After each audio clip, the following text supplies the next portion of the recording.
Royal FM.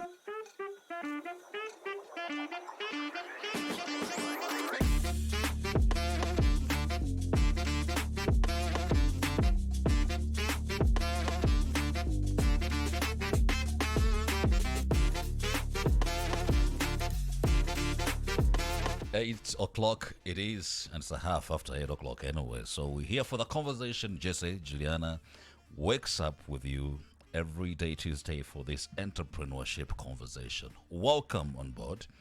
Now listen, on today's segment, we ask, are we creating job creators or just jobless CEOs? I'm here to learn about jobless CEOs. Everyone wants to be their own boss, especially the Gen Zs. I mean, we just want to stay home. The other day I did ask a kid, what do you want to become? He said, I just want to stay home and do Forex trading. Forex trading for a 14-year-old. That's what they want to do. Sit home before their PC and do Forex trading and earn a lot of money. Whoever told them about Forex trading at that age, I don't know. The CEO title is trending. Everyone who sends me an email lately is a CEO of some sort. Business cards are being printed. These days, they even have a QR code. I don't have the physical business card. Yeah, Could just you take scan the here. scan here? Yeah. I am the CEO. Go around the convention center on one good afternoon. You will meet so many different CEOs from so many different companies. They are in there for conferences. I don't know. Every conference is inviting CEOs. When will they invite juniors like us to learn a thing or two? All right. Now, bios are being updated. Try to go visit LinkedIn. Yesterday, didn't they ask you about your LinkedIn account? Is it Yesterday- updated? It's not updated. You're not a CEO. Me and you both. But the question is, where are the jobs? Where is the impact? And today we ask, are we empowering real entrepreneurs, or are we just fueling a generation of jobless CEOs with low goals and no leverage? We are joined by Rebecca and Festus this morning. Good morning, Rebecca. Welcome to Kigali in the morning again. Good morning. How are you? You look so beautiful. I know, I love that you. dress. I mean, it looks like a party in here today. Is You're there something really that has sexy. been arranged? I like the color of the dress. I like it. And I'm getting her coffee today. Oh, you do? I love it so much. great. Yeah, I'm gonna expect this every Tuesday moving Please, forward. expect so. it. I don't want to say this what you said before the microphone. Let's just leave that. Festus, good morning. Good morning, It's good to see you. I'm learning of a new terminology. Jobless CEOs. jobless CEOs. Let's Yeah. get it started here. I want us to really look at this deeply. Has entrepreneurship become more about image than impact among the young people in Africa, because we just want the title and we don't want to sit there working for somebody? Are you asking me? Are you Please. asking me? Ladies first. I'm gonna grab this one. So I think one thing that we really need to recognize is the fact that we push more people into the marketplace, into the workspace every single year than jobs are available. So for every 10 people that graduate every year, maybe there's one job available for them in the formal space, which means that they either have to take up informal jobs that are without a contract, that are without any type of security, without health insurance, or they can set up their own business. And one thing that we see from all sorts of angles, from the government, from the NGOs that work in the space, is that we want to help people become entrepreneurs so that they can create their own job, and then maybe in the future they can create jobs for others. So I think we have to recognize the fact that we've actually been pushing the narrative that it's a good thing to become an entrepreneur. The problem is we haven't really taught people very well how to become a good entrepreneur, how to become the kind of entrepreneur that can create jobs for themselves and for others. So once we take that into account, we can understand that, okay, there's a reason why so many people want to become entrepreneurs. It's because we're actually pushing that narrative. We're really trying to get more young people to become entrepreneurs when they graduate, or even if they don't have access to school, go out and figure out how to set up your own job, to create your own job. And because of that, it makes sense that a lot of people are now saying, yes, absolutely, I want to become an entrepreneur. How do I do that? Well, I start figuring out something that I can maybe buy, can I go here and buy a tray of eggs and then go somewhere else and sell it for a profit? You know, okay, then I can go back and buy some more eggs and sell for a profit. And then they learn entrepreneurial skills that way. I think the issue becomes when someone thinks that just because they've registered a name in RDB, it means that they know anything about entrepreneurship. And then they show up at conferences and they're like, hey, I'm the CEO of whatever. And it's kind of that's the discussion that we're having today, right? Yes. Is that when you don't really understand the essence of entrepreneurship, you don't understand what is actually required. I think we're selling this dream. You should set up, your own business, and one day you'll create jobs for others, and you become, the CEO, and you become the founder.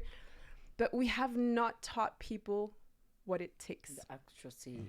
And because it's such a pretty picture, they don't understand how hard it really is. Entrepreneurship is hard. It's hard.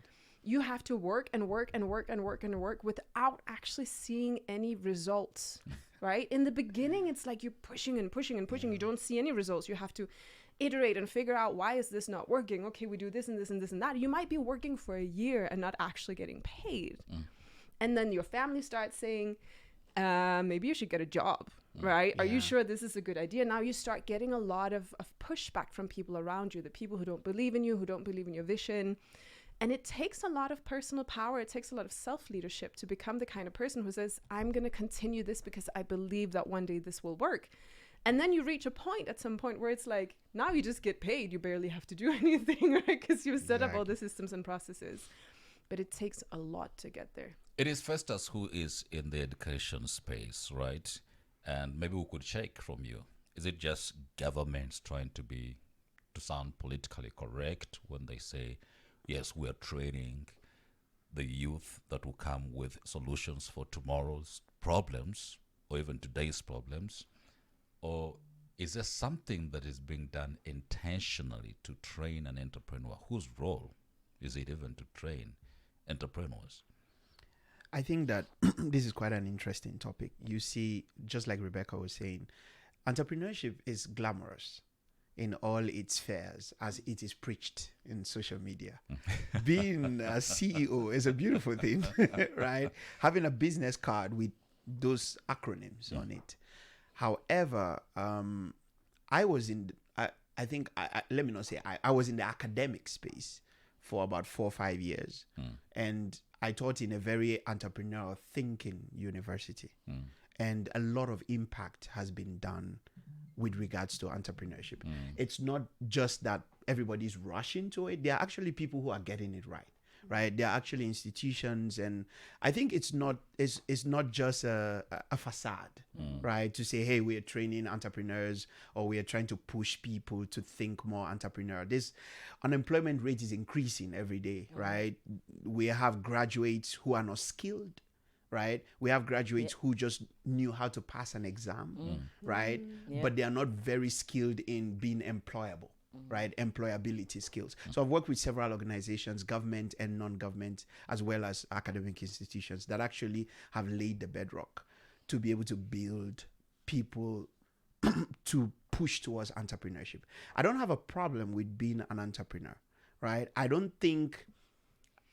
me put it this way. I don't think everybody should be an entrepreneur, but I think everybody should think like an entrepreneur, right? The reason is because the question you should ask yourself is, are you starting a business to solve a problem or to just fill your ego? Are you starting a business? You are a young person, you have no experience. It's like teaching somebody investment who has not understood saving. Right? That's how I feel about it. Everybody's like, invest. But you have not learned the basics of invest, which is saving. Save first, so that what you have saved, you can invest. You're trying to borrow to invest. It means that you've not understood the basics of investment. People are trying to start businesses when they've not worked for anybody. I feel that there is value, so much value in, first of all, working somewhere, right? But there could be a pushback that, well, there's nowhere to work. That is why volunteer.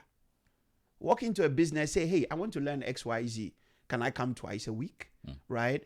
As you are building your business on the side, so that you are having a valuable experience that you can be able to translate, right? Being a CEO is not being a leader. You have the title, but you don't have the structure, right? So I think government is trying, but because the narrative is sweet and it's beautiful, institutions are trying now. Even those who do not understand are grabbing it, right? They're like, hey, by the way, Jesse started something and it seems he's doing okay, right? He's going to Kayonza getting some fruits and now he has like a smoothie corner and everyone is coming. What can I do?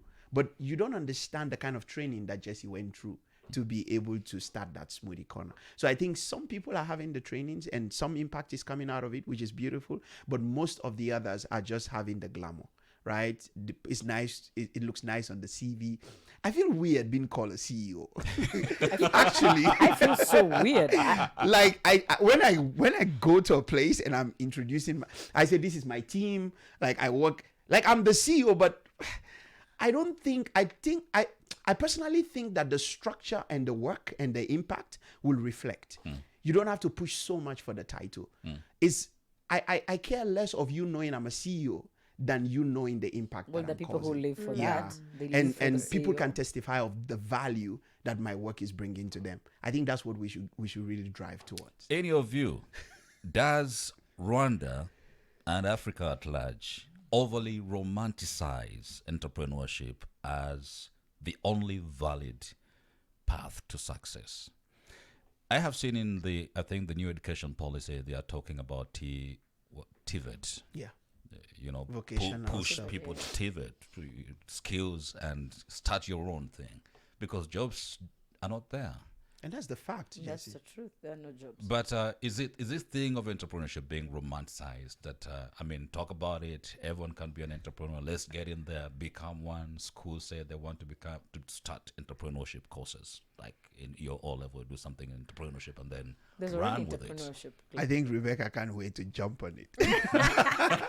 Sitting at the edge of my seat. Let's get into this. Yes. I think, very much adding to what I spoke about before, it is easier to get a lot of people into entrepreneurship than a lot of people into jobs right now. Clearly.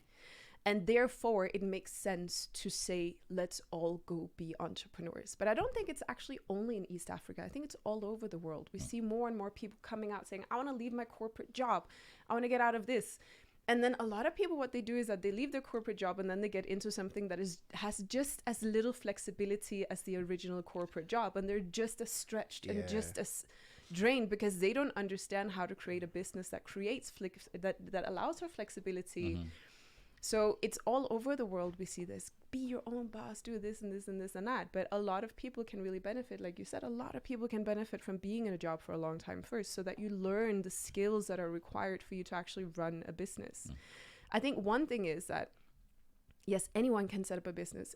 Go to RDB's website, you register, it's so easy. You can even do this from abroad. Like you can set up a random business from the US.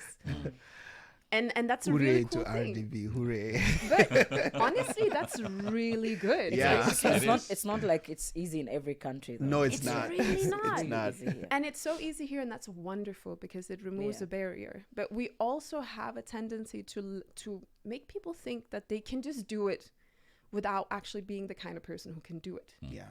And it really does, you do get a lot of benefit from being in an organization. You get a lot of benefit from having accountability. You got to show up, you got to do the work, you got to do this thing, you got to figure out how to create value for someone. I really think that most entrepreneurs could benefit from being not even just in a job, but in a sales team. Right? Learn how to sell, because people are like, oh, it's just coming to, hey, you want to buy some eggs? And it's like, but what if he says no? Oh, now I take it personally. I Yeah. feel rejected as for me as a person because you said no, instead of me figuring out, oh, how come you don't want these eggs, by the way? What could we do in order for these eggs to be more valuable to you? How can we work it out in a way that you don't think that I'm super annoying for keeping to push it through, but you actually see that I'm creating value? So I think so many of the crucial skills, another thing is the financial management.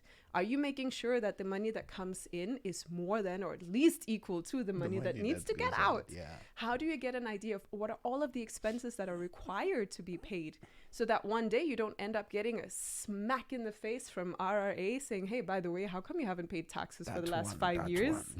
That one. I think most entrepreneurs have tried that, being like, what? Yes. Did you how am I supposed to pay you this money? You spent it all It's on a lot. business expenses. And until you learn all of this, and even with leadership, one of the things that I teach when I teach leadership is really having people reflect on what has been a really good leader for you. If you've never been in an organization, how do you even see what is good or bad leadership? Because you've never actually been led by anyone who isn't a caretaker, or, you know, a teacher, a professor. So I think we undervalue how important it is to get those skills in place. And we undervalue how complex entrepreneurship really is. We make it sound like it's so easy, but it's really not. It's a personal issue, first of all. If you can't handle rejection, how are you ever going to run a business? If you can't handle pushback, how are you ever going to handle a business? If you can't handle being in uncertainty and in a situation where you don't know what to do next, but you know that something has to happen or the business dies, how are you going to handle like putting yourself through that, especially if you've never seen a role model do it, if you've never been in an organization and seen someone do it? But it's also true there are people who are self-made entrepreneurs. They've not seen any role model. They've never been to any class. They start out something by trial and error. It worked. They repeated, and now they become the role models to some of us who are into employment. What is the making of such individuals? I think it's the, first of all, it's a fantastic few, right? We don't see a lot of Outliers. those people. Yeah, it's quite unusual to see those people, but very often what they have is grit. You know, they have a belief in their own vision. Resilience. They trust that they will be able to figure it out, and they will not take things so personally when things don't work out. They're going to look at it and say, okay, so this didn't work. How do we fix it so that it will work? And then they try that 1,000 times until one day it does work. And most people are not built like that. Most people are dealing with, oh no, but if this first try didn't work, it means I'm a failure. So I'm just going to go home and cry on mama's couch or something, you know? So I think there's also a lot to do with personality. Who are you? Right? And who are you when it comes to building structures? Who are you when it comes to how you think? Entrepreneurship is more of mindset than it is doing, right? You have to first of all build the mindset. You have to be able to know that what I'm getting into is a war front, right? It's not as easy as it's presented. Entrepreneurship is the way. Yeah, there are a lot of rocks on that path, right? Boulders. When you get bankrupt, when the little funding that you got from your pitch, right, runs out, what happens, right? We teach people pitching, but we don't teach them planning. That's the problem. So everybody's trying to pitch. How can I pitch better? How can I convince better? How can I leverage better? Okay, now you pitch and you got $10,000. You're excited. You don't understand financial management. The first thing, you send some money to your mom or your dad, or you take your friends out because it's $10,000 and you are what, 18, 19? Let me correct you. In the typical sense, for the market, it's not to send money to the dad or mom. The typical thing we do first is to change the apartment. Oh, look at me thinking all noble. Get a new car. So buy a new house, Buy a new car. That is it. And Then that's so that yeah. everybody will know I'm now a CEO. Of course. Go on You better vacation. put the title on my name. And I think a lot of people don't understand that $10,000 really doesn't get you far Not really. at all in a But you know, business. when you've just gotten the money and you've never seen that kind of money, money. it gets really exciting. You just feel like it's a a huge lot. sum. Yeah. It's like 10,000. I convert it to Rwandan francs. And you're like, That's like what? 13 million? 13, 14 million. 14 million? I'm a millionaire. Right? But it's important to understand that structure is what keeps the business. Right? And that structure is not, you don't imagine it. You build it. You learn. You get others to train you, right? So as much as we are saying, be an entrepreneur, we need to also tell the people, it's going to take time to break even. You're going to break sweat before you break even. Blood, tears. Blood, tears, all of that. It's going to get hard. It's going to feel lonely, right? It's going to be just you at some point. People are not going to believe or share your vision, but you need to have enough grit and resilience to say, hey, I believe this didn't work. I've built the structure for it. It might be shaky now, but if I keep pushing, it's going to happen, right? That is personality. And that just does not just happen to anybody. Many young CEOs, they have no staff. They have themselves. CEO, me, I'm the staff, I'm everything, I'm the Human gate man, resource, I'm my everything. own driver. Yeah. They have no revenues, they have no plan, but they have thousands of followers. They are celebrities online talking about stuff they intend to do or how they perceive the world. What is missing in the way we mentor and find entrepreneurs? Experience. Okay. No, go on, Rebecca, go on. No, I was cutting you off. You get to start. No, please.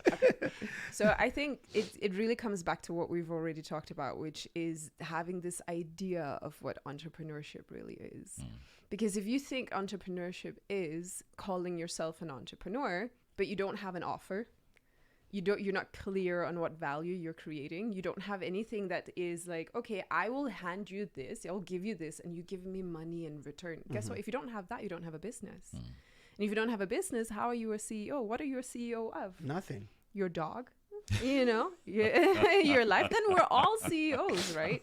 And I think Rebecca, you're Your CEO of your trees. dogs. I have 3 dogs. He has 3 Rebecca dogs. has 3 dogs. I'm so the it's a lot CEO of a of CEO. all of those You dogs. own 3 businesses. But I think we fail to understand that there needs to be a very clear idea of this is the value I create and this is how I get paid for that. You need to, when you work with a client, I've seen so many entrepreneurs who was like, okay, so what do you do? Oh, I'm a CEO. Okay, so what's your business? And then they just start talking very visionary, Yeah. which is great. You should definitely know your vision. It's like, okay, but how do I become a client? And then it starts to get unclear, right? Then it starts to, So unless you have a physical product for a lot of people, it's like, okay, I sell bananas or I sell whatever it is. Yeah. Eggs. It's funny how much I Clearly talk about love eggs. eggs. I think- Yeah. No, I'm vegan. I don't know why I keep talking about eggs. It doesn't make any sense. I don't eat them. I'm actually surprised you're vegan because you've talked about eggs the entire know. example. What is going on? So, Vegan eggs. but when you look at Are there services- vegan eggs though? No, No, they No. aren't. not yet. So, if you have a service, right, which is what a lot of entrepreneurs get into. I'm Yeah. going to be a service-based business owner. Okay, but what is your service? Well, I do blah, blah, blah. But if I want to pay you, what would it look like? Exactly. It is so hard for some people to say, oh, this is what it is. And they might come and say, hey, I will MC your event, or I'm going to, brand you like this, or I'll do that. But if you can't tell someone, this is what I do, this is what you will get, this is what you won't get, and this is how much I expect to get paid, then you don't really have a business. And I think a lot of, especially service-based businesses, they fall on this, because if you can't make it clear to your potential client what you're actually giving them and what you want in return, they're not going to buy. It's like Russell Brunson says, a confused mind always says no. I love that quote. I'm going to throw that everywhere. A confused mind always says no. So if you can't make it clear to someone what you're selling, you're not going to have Just a say business. no. And Jesse, it's clear. If you are a CEO of nothing, then you are a brand, not a business. Dogs. What are the names of your dogs though? Zion, King, and Milo. Wow. Yeah. And, CEO. and that is it, right? Most of us, like, if I have thousands of followers online, applauding me for something I'm not doing, but I'm saying I'm doing, great, right? I'm an influencer. Yeah, I think the right word wow. is influencer. Yeah. I think we misuse these words. Yeah, I'm not an entrepreneur miss- because, like Rebecca was saying, an entrepreneur, first of all, value for money, right? What are you giving me in exchange? If I tell you, hey, I'm coming to train your staff, you need to be very clear on what are you training them on? What will they become after the training? Or what do they hope to, or what do I hope they become, right? And how is that process? I will tell you clearly. And like you were saying, when it comes to service-based, many people jump into service because production cost is hard, right? So, hey, service is easy. Hey, I'm a realtor. Hey, I'm a trainer. Hey, I'm a service provider. It's easy to, just put words together because then when you go to RDB, they ask you, what's your initial cost? Is it, with 10K, I can make it happen. Right? But I think there's also something beautiful that RDB is doing lately. I think, is it RDB or the immigration? I think in collaboration. When they're coming to register your business, now you have to show a little bit of invoices of businesses you've served, right? To say, hey, I'm a business, I do this. Okay, who have you served? do you have 1, 2, 3 clients, right? I think that's good because it kind of creates a caveat, right? And then a system of checks and balances so that everybody's not just jumping into the space because it's easy or because it's easy to jump in, but because people are more intentional about, I want to do this. I thought about starting a business for 3 years before I started it. I talked about it. I told my friends about it. Everyone said, Emmanuel, do it. Do it. And every time I want to start, I'm like, I teach it. I know. I know you don't just jump into it, right? So eventually when I started, the structure was there. The building was there, right? The frame was there. And I know who is the best fit for my business and who is not. Do you understand? So so when I call you on board, I know exactly what value I'm getting from Rebecca, and I know how to spot talent. You know, when I talk, I'm like, this will be good for me, right? So it's important to have all those skills, right? When you go to conferences, you're looking to build networks, right? That's important, but the network is coming to invest in what? You need to have at least some ground level stuff. So I think that let's build, okay, let's run into entrepreneurship, okay, but also there's intrapreneurship, right? Get in there, build the resilience, build the thinking, you know, so that you're not just a CEO of nothing. You're not just a brand, but a business, right? Last time we talked about the difference between a business person and an entrepreneur. Maybe now we should add business influencer, which I have no problem, no issues with. It's great, but just let's put a name on it. There's influencer, there's business person, you are purely profit oriented, and then there's an entrepreneur who is need and value oriented, right? Beyond the profit, again, I'm not saying don't make profit. Beyond the profit, you are saying, I serve my community this way. And when they hear Festus, they hear something. When they hear Jesse, when they hear Rebecca, they hear something. And that thing is what makes you an entrepreneur. Kigali in the morning, we're short 2 minutes into the 9 o'clock hour. We have news and another conversation coming. But, Rebecca, you do something very special. Festus, you do something very special. Just having 30 minutes on the radio is not enough for our audience to get the best of you. What is that you offer that someone who is listening to us can look out for you for, and where do they find you? So I do leadership coaching, which means that I work with corporates and entrepreneurs on their leadership skills based on their self-leadership. So I do it in different ways. I do one-on-one coaching, I do team coaching, and I do trainings, workshops. If you have a leadership retreat coming up, you need someone to facilitate a session, I'm a great match for that one. And you can find me on the tagged Instagram post that we usually have here, or reach out to me on rh@rebecca-hansen.com. RH Yes. Rebecca? At rebecca-hansen.com. All right. And Yes. Festus? Great. CEO. That's how CEOs open microphones. You know? Yes, that's how we do it. So I'm the CEO. All right. Tone has changed. Yeah, basically, I support businesses. I do trainings as well. I facilitate sessions. I work with entrepreneurs, SMEs mostly, and I work with businesses that, you know, hub these entrepreneurs, right? So come talk about your business, come talk about scaling, come talk about branding, marketing, sales, building strategy, just to get the business on its feet, right? I also work with young entrepreneurs, right? Help them frame out, right? What really do you want to do? What value can you get from this and this and this? So ideation stage all the way to corporate level. I also run retreats. Now I'm competing with Rebecca. I don't even know why she's here. So I don't even run the retreats. I'll come for your retreat. All Oh. right. You know what is very interesting Compliment. is the market is actually very big. We all can fit in. We all can Yeah. fit. Yeah. But yes, I think it's a very complementary based stuff. I do coaching. I do everything around the entrepreneur and everything around the company. Okay. Yeah. Great. Interesting. And how do we find you? Instagram, you can find me, as well as the website AFE Consulting. AFE Consulting? Yeah, Apex for Excellence. Great. I mean, we have you here every Tuesday, so every Tuesday I'll ask you the same question. Hey, Yeah. let's see if it changes. Next week I'll be selling eggs. Yeah. Next week I'll be in sportswear. You know? It's more profitable. 5 minutes after 9 o'clock, news is up next. Living Entrepreneurship by Salty with Jesse, Juliana.